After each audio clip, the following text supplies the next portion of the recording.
Eletroforese capilar. Fundamentos. A eletroforese capilar ela surge por volta de 1930, quando Arne Tiselius aplica uma diferença de potencial elétrico em uma mistura de proteínas do soro sanguíneo. E ele propôs que cada proteína tinha uma migração própria, e isso estava associada à carga dessa proteína e também à mobilidade dela no meio ao qual ele efetuou a separação.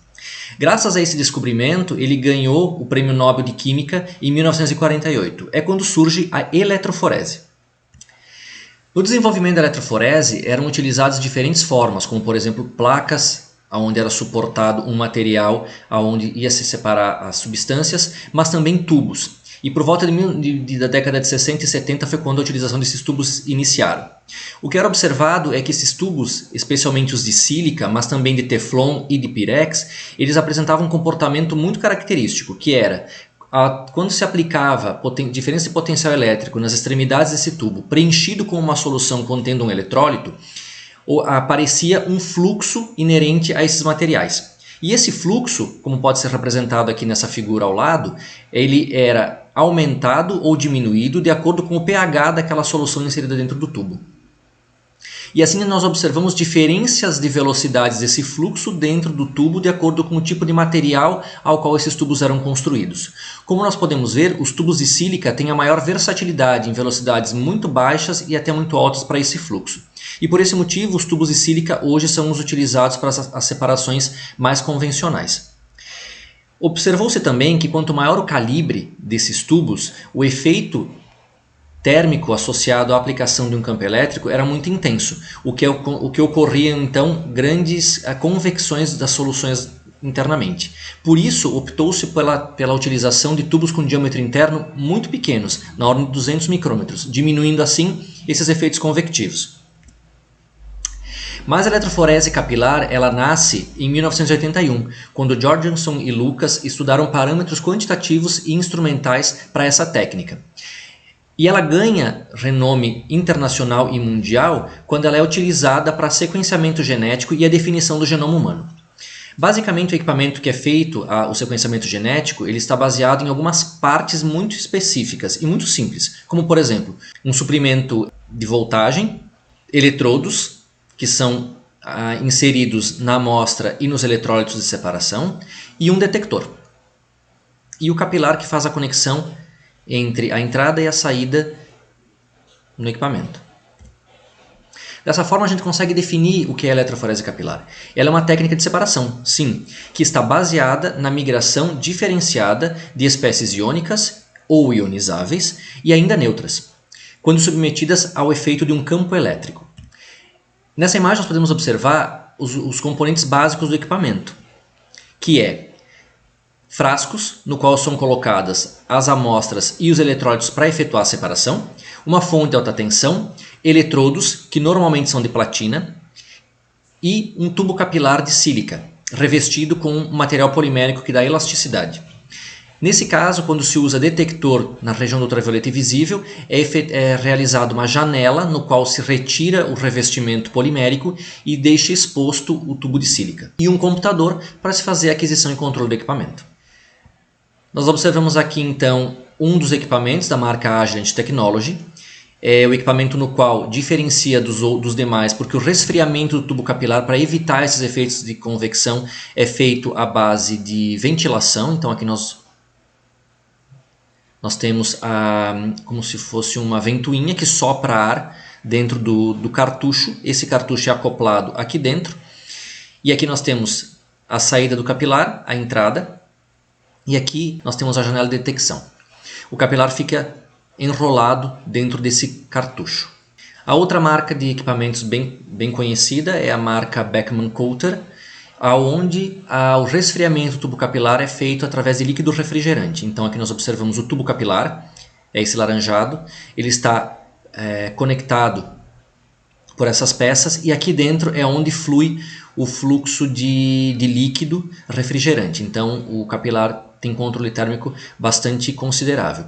Esse equipamento é bem aplicável para a realização de análise de biomoléculas que necessitam de temperatura bem controlada. Quais os impactos da eletroforese capilar? não é só a simplicidade do equipamento e do instrumento, mas também a variedade e a versatilidade que ela apresenta sem fazer quase nenhuma alteração no instrumento, apenas nos modos de separação e nas soluções que são inseridas dentro do tubo capilar. Então, quais são essas vantagens? É o baixo consumo de reagentes e amostras, porque tudo é feito em escala micro, baixo custo operacional, pois não há a alteração de tubos para fazer a separação, não tem troca de colunas, alta frequência analítica, as análises são na ordem de minutos ou até subminutos, facilidade no preparo das amostras, porque muitas vezes é simplesmente a dissolução da amostra em solvente orgânico ou aquoso, e mínima geração de resíduos. A química verde é extremamente importante. A única limitação da eletroforese capilar é uma questão do analito, que ele não deve e não pode ser volátil. E o que é a eletroforese capilar? Sendo uma técnica de separação que é regida pela migração de substâncias através de um campo eletromagnético, nós vamos inicialmente desconsiderar a presença do fluxo eletroosmótico. E o que acontece é o seguinte: quando nós preenchemos esse tubo capilar com uma solução eletrolítica, de pH conhecido, por exemplo, e colocamos substâncias neutras, cátions e ânions, no momento em que se aplica a diferença de potencial, é de se esperar que as substâncias negativas sejam atraídas pelo polo positivo e as substâncias positivas sejam atraídas pelo polo negativo. E quais as características que esses tubos capilares devem apresentar?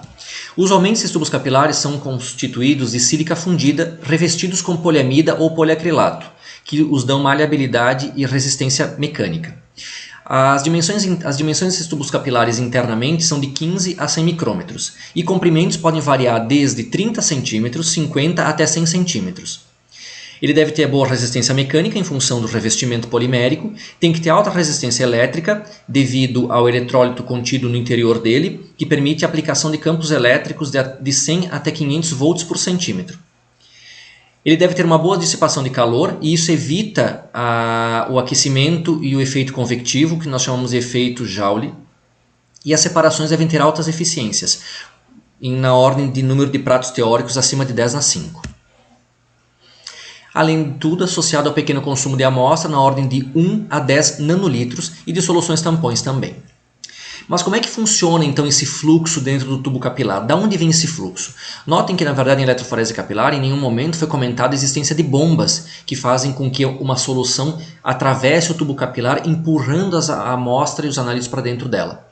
Então na verdade o que acontece é que nós temos um fluxo que ocorre dentro do tubo pela aplicação do campo eletromagnético e pela estrutura química dos grupos silanóis presentes no tubo. Então, visualizando essa imagem, nós temos uma ideia de um tubo capilar, aqui internamente, constituído de sílica. Esses grupos silanóis, ou de sílica, eles têm pKa por volta de 3,5 a 4,5. Então, o que acontece? No momento em que você preenche esse tubo capilar com uma solução de eletrólito e o pH esteja acima de 3,5, o que nós observamos é a liberação dos hidrogênios desses grupos. Nesse momento, o que acontece é que cria-se na parede do capilar uma camada de carga negativa, que seria a ionização dos silanóis. Sobre essa camada negativa, moléculas de água são atraídas, criando uma camada elétrica. Só que essa atração da parede do capilar ela é grande o suficiente para atrair íons positivos presentes na solução, sejam eles H+, ou por exemplo, Na+, ou cátions presentes na solução. E cria o que nós chamamos de dupla camada elétrica. O que acontece é que esses grupos presentes, eles são atraídos pela parede do capilar. E, obviamente, que eles estão em movimento browniano. E quanto mais distante esses íons estiverem da parede do capilar, o que nós chamamos de plano de cisalhamento, eles sofrem menos atração pela parede do capilar. No momento em que se aplica a diferença de potencial nas extremidades do capilar, o que acontece e o que nós observamos é a migração dos íons positivos em direção ao eletrodo de carga oposta, no caso, ao polo negativo. E essa migração da solução como um todo é o que nós chamamos de fluxo eletroosmótico. E esse fluxo eletroosmótico é o responsável por levar os analitos dentro do tubo capilar em direção ao detector. Então, como acontece a separação dos analitos em eletroforese capilar? Vamos usar uma analogia. Imagine que nós temos um rio e você está aqui, pescando. Imagine também que nesse rio é uma competição de natação. Então nós temos um nadador muito forte que nada a favor da correnteza. Um nadador muito forte que nada contra a correnteza. Um nadador mais ou menos que também nada contra a correnteza. E o ursinho Puff que está na boia. O que será que vai acontecer quando iniciar essa corrida? O que nós observamos é o seguinte. O nadador forte, ele nada somando a velocidade da correnteza e chega primeiro. O ursinho Puff chega em segundo, porque ele nada junto com a correnteza. Ele não faz força nenhuma, nem a favor nem contra. O nadador mais forte vai chegar por último, porque ele nadou contra a correnteza com muito mais força do que o nadador que nada contra a correnteza com menos intensidade. E o que nós enxergamos então é a ordem de chegada. O nadador mais forte a favor da correnteza chega primeiro, o ursinho Puff chega junto com a correnteza e o nadador mais fraco contra chega primeiro e por último o nadador mais forte que nadou contra a correnteza. Analogicamente então, nós observamos isso aqui. Quando se aplica a diferença de potencial num tubo capilar, nós temos que as substâncias que têm carga que é atraída pelo polo oposto chega primeiro, porque migra a favor dele e a favor da correnteza, que é o fluxo eletroosmótico. As substâncias que não têm carga, elas vão migrar junto com o fluxo eletroosmótico. E as substâncias que têm carga contrária, no caso, por exemplo, aqui, ânions, vão ser arrastados até o eletrodo de carga igual a ele. Então, o resultado da análise em eletroforese é um gráfico que relaciona o sinal do detector com relação ao tempo de separação. Aqui nós temos uma imagem real de uma separação eletroforese, nós conseguimos tirar algumas informações. Por exemplo, identifique os analíticos numerados como catiônicos, aniônicos ou neutros. Como é que nós vamos observar? Bom, o pico 2 aqui é referente ao fluxo eletroosmótico. Então o que nós devemos imaginar? Que a separação ocorreu em que o fluxo eletroosmótico foi do polo positivo ao polo negativo. Isso é o que nós chamamos de fluxo eletroosmótico normal, sempre vai do positivo ao negativo. Então, por exemplo, todos os picos que saíram antes do fluxo eletroosmótico, nós esperamos que sejam o quê? Cátions, porque vão ser atraídos em direção ao eletrodo de carga oposta. Depois do fluxo eletroosmótico, nós temos todos os ânions, então todos esses picos que aparecem aqui são ânions. O último pico que aparece é o ânion mais forte, ou o ânion que tem maior mobilidade, maior força contra a correnteza. E aí, em ordem contrária, os cátions, os ânions de menor força. Qual composto aniônico tem a maior mobilidade eletroforética? Bom, o que tem maior mobilidade eletroforética é aquele que conseguiu vencer, ou melhor, ir contra a correnteza com mais força, que é o composto número 5. Qual seria a ordem de migração caso fosse invertido o fluxo eletroosmótico? Se o fluxo fosse o contrário, se fosse do negativo para o positivo, quem sairia primeiro? Pensa um pouquinho. Bom, provavelmente você vai dizer que são os ânions que vão chegar primeiro. E isso é verdade, porque eles vão em direção ao eletrodo de carga oposta a ele. Então, os ânions vão chegar primeiro. Quem chegaria primeiro? Provavelmente o pico 5, porque ele é mais forte, é o ânion de mobilidade maior, então vai chegar primeiro. Depois o pico 4, o 3, depois o fluxo eletroosmótico e, por último, o composto catiônico. A ordem de eluição ou migração, qual é o termo correto? Eluição ou migração em eletroforese? Em eletroforese capilar, o termo adequado é migração eletroforética. Como ocorre então a separação? Qual é o fundamento teórico dessa separação? Na verdade, a velocidade de migração de uma espécie ela depende muito da carga e do tamanho do analito. Então, por exemplo, as separações elas são baseadas em diferenças das relações de carga e tamanho dos vários analitos presentes. Se a gente compara o seguinte, a velocidade eletroforética de íons do mesmo tamanho. Cátions com duas cargas positivas, ânions com uma carga negativa ou duas. O que vai acontecer quando se aplica a diferença potencial? Os cátions e os ânions que têm maior carga vão ter maior velocidade. E as substâncias neutras vão ficar junto com o fluxo eletroosmótico. Mas aí, com a presença do fluxo eletroosmótico, as velocidades de migração se somam para os cátions, porque imagina, o fluxo eletroosmótico normal sempre é do positivo para o negativo. Então, esse vetor do fluxo se soma ao vetor do analito e o vetor total é amplificado, no caso de cátions. As substâncias neutras vão junto com o fluxo. E as substâncias aniônicas tendem a ir contra o fluxo, mas o fluxo eletroosmótico tende a ser maior do que a mobilidade, a velocidade deles, e são arrastados em direção ao polo negativo.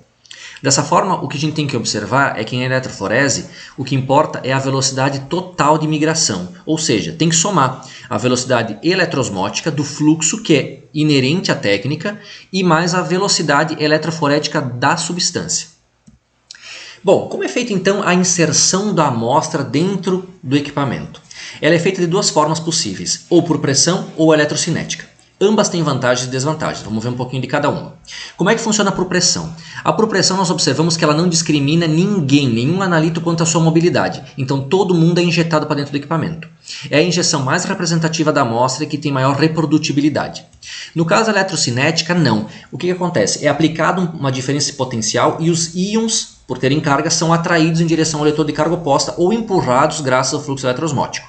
E aí, o que acontece é que íons que têm maior carga ou maior mobilidade são injetados com maior concentração. E isso ocasiona menor reprodutibilidade. No entanto, em eletroforese em gel, capilar em gel, a única forma de se fazer a introdução da amostra é via eletrocinética, porque senão o conteúdo gel dentro do tubo capilar é empurrado para fora. Então é uma técnica bem adequada para eletroforese capilar em gel. Na injeção por pressão nós temos algumas formas de ser feita. Por elevação da extremidade, então coloca-se o tubo com a amostra, eleva-se e um pouquinho da amostra entra dentro do tubo capilar. Temos também a pressurização da amostra, então nós colocamos a amostra e pressuriza-se e um pouquinho dela entra no tubo capilar. Ou ainda por vácuo, então coloca-se a amostra de um lado e aplica-se vácuo na outra extremidade. Na eletrocinética, nós colocamos o tubo da amostra, aplicamos uma diferença de potencial e nesse caso aqui, por exemplo, as substâncias catiônicas são mais intensamente injetadas porque elas vão migrar em direção ao leitor de carga oposta, mas as substâncias catiônicas também, porque vai ocorrer o fluxo eletroosmótico e ele também vai favorecer a entrada de alguns ânions. Quanto aos sistemas de detecção, quais são adequados para a eletroforese capilar? Bom, na verdade, todas as detecções passíveis e possíveis para HPLC também são possíveis em eletroforese capilar.